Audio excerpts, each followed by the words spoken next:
শহীদ রাষ্ট্রপতি জিয়া রহমানের 45তম শাহাদাত বার্ষিকী উপলক্ষে আজকের এই বস্ত্র ও দোয়া মাহফিলের প্রধান অতিথি হিসেবে উপস্থিত থাকার কথা ছিল গণতান্ত্রিক বাংলাদেশ সরকারের মাননীয় প্রতিমন্ত্রী জনাব ববি আজাদ এমপি সাহেবের, কিন্তু উনি একটু আগে আমাকে মেসেজ করেছেন এবং আপনাদের সবার কাছে ক্ষমা চেয়েছেন।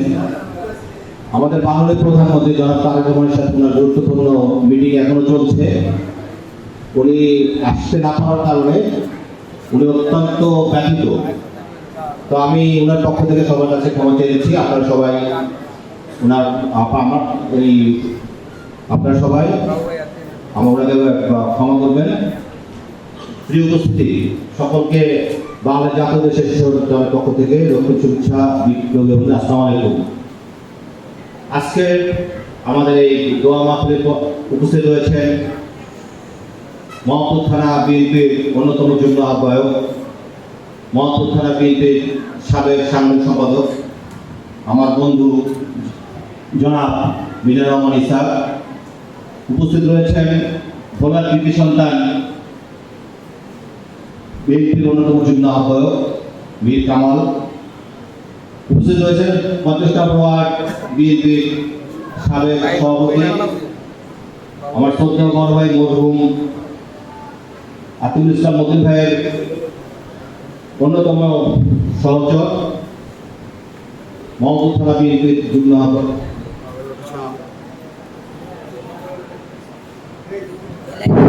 জনাব নাসির আহমেদ ভাই।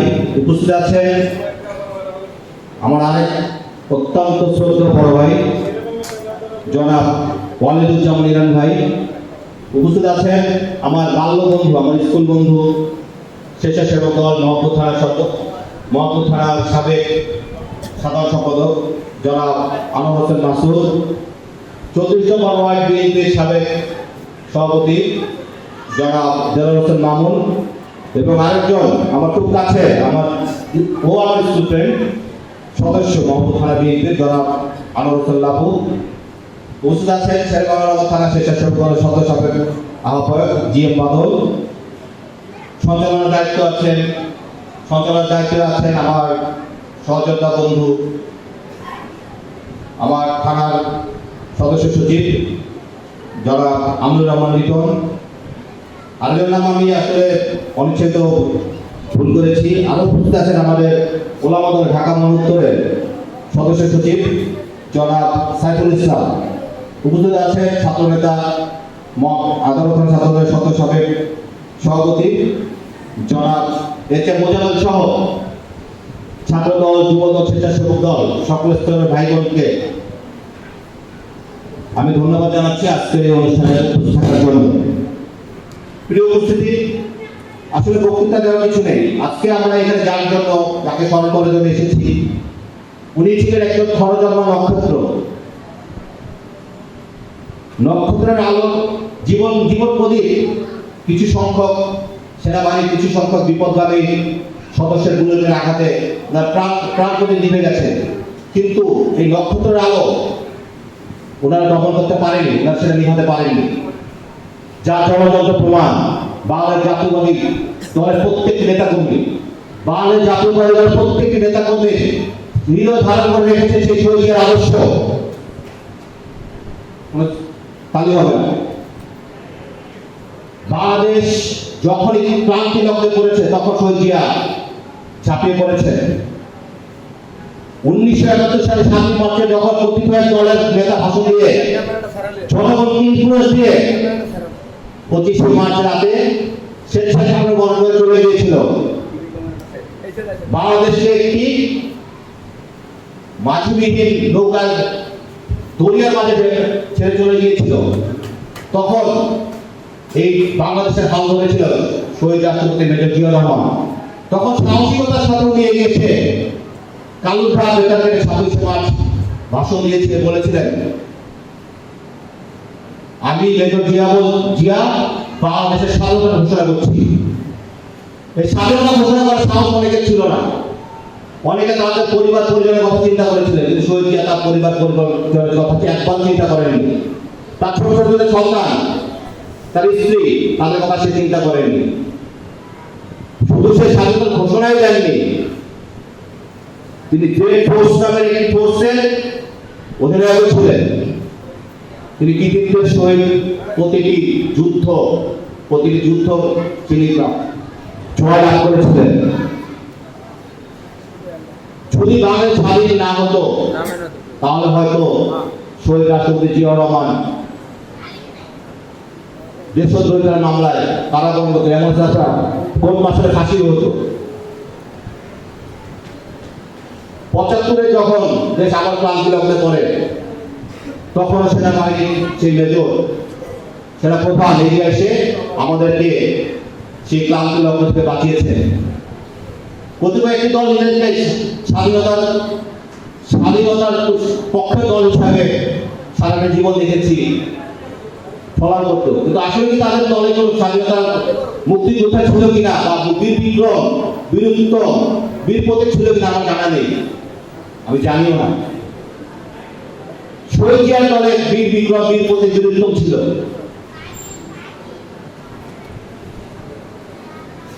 আরেকটি দল আছে যারা এখন বাচ্চা পার্টির সাথে অ্যালায়েন্স করেছে, যাদের জীবনের কোনো বাংলাদেশের কোনো প্রাপ্তি নেই, যারা এই হেফাজতের কোনো প্রাপ্তি দেয়নি বাংলাদেশকে। সেই 69 বলেন, 71 বলেন, কোনোটার তার কোনো অবদান নেই। এখন তারা অবদান বলতেছে 24-এর অবদান। আরে ভাই, 24-এ আপনাদের কিসের অবদান? 24 সবার অবদান। 24 একটা মা, বোন, শিশু সন্তানদের অবদান, এটা তার ব্যক্তিগত অবদান না। এই অবদান আমাদেরও আছে। এই অবদান আমাদের অনেক নেতা কবি দিয়ে ফেলেছে, আমাদের অনেক নেতা কবি গুম হয়েছে। এই বাচ্চা পার্টি বা তাদের সাথে অ্যারেস্ট করা পার্টি, তাদের সংগঠনে কজন লোকের নামে মামলা আসছে, কজন লোক গুম হয়েছে। 1400-এর উপরে আমাদের ছাত্র সংগঠন, যুব সংগঠন, বিএনপি, স্বেচ্ছাসেবী সংগঠনের লোকজন নিহত হয়েছে জুলাই আন্দোলনে। হাজার হাজার লোক বিকলাঙ্গ হয়েছে। কই, আমরা তো বলি না আমাদের একার অর্জন, আমরা তো বলি আমাদের সবার অর্জন। কারণ আমাদের নেতা শহীদ রাষ্ট্রপতি জিয়াউর রহমান শিখিয়ে গেছেন ছোট ছোট অর্জন স্বীকার করতে, আমরা স্বীকার করি। আজকে বাংলাদেশকে একটি বিশ্বস্ত রাষ্ট্র হিসাবে বিশ্বে তুলে ধরার চেষ্টা করছে নিষিদ্ধ ঘোষিত একটি সংগঠন। তা আপনারা সবাই যারা আছেন, যারা জনগণ সবাই আছেন, আপনারা সবাই আমাদের দেশনায়ক তারেক রহমানকে সহযোগিতা করবেন, আমাদেরকে সহযোগিতা করবেন। আমরা যেন আপনাদের পাশে থেকে দেশটাকে সুন্দরভাবে পরিচালনা করতে পারি। আমাদের এলাকা থেকে সন্ত্রাস, চাঁদাবাজ, কিশোর গ্যাং নির্মূল করতে পারি। আমরা যেন আমাদের দেশটাকে শহীদ জিয়ার যে আদর্শে রাষ্ট্র হিসেবে পরিচালনা করতে পারি, এই আশাও ব্যক্ত করে আমি আমার সংক্ষিপ্ত বক্তব্য শেষ করছি। আপনারা সবাই শহীদ রাষ্ট্রপতি জিয়াউর রহমানের জন্য দোয়া করবেন, আল্লাহ যেন ওনাকে জান্নাত নসিব করেন। আপনারা সবাই আমার গণতন্ত্রের মা, যিনি গত ডিসেম্বরে মারা গিয়েছেন, ওনার জন্য দোয়া করবেন, আল্লাহ যেন ওনাকে জান্নাত নসিব করেন। আমাদের প্রধানমন্ত্রী জনাব তারেক রহমানের স্নেহভাজন ছোট ভাই জনাব আরাফাত রহমান পক্ষের জন্য দোয়া করবেন। আপনারা তারেক রহমান সাহেবের জন্য দোয়া করবেন, আমাদের মহামান্য প্রধানমন্ত্রীর জন্য। উনি যেন এই দেশটাকে, আপনারা অনেকেই বলেন যে ইউরোপ, আমেরিকা, সিঙ্গাপুর, এটা যেন না বলতে হয়। বাংলাদেশ যেন একটা রোল মডেল হয়ে থাকে, মানুষ যেন বলতে পারে শহীদ জিয়ার ছেলে, খালেদা জিয়ার ছেলে দেশনায়ক তারেক রহমান বাংলাদেশটাকে বিশ্বের উন্নয়নশীল একটি রাষ্ট্রে পরিণত করেছে। খোদা হাফেজ। বাংলাদেশ জিন্দাবাদ।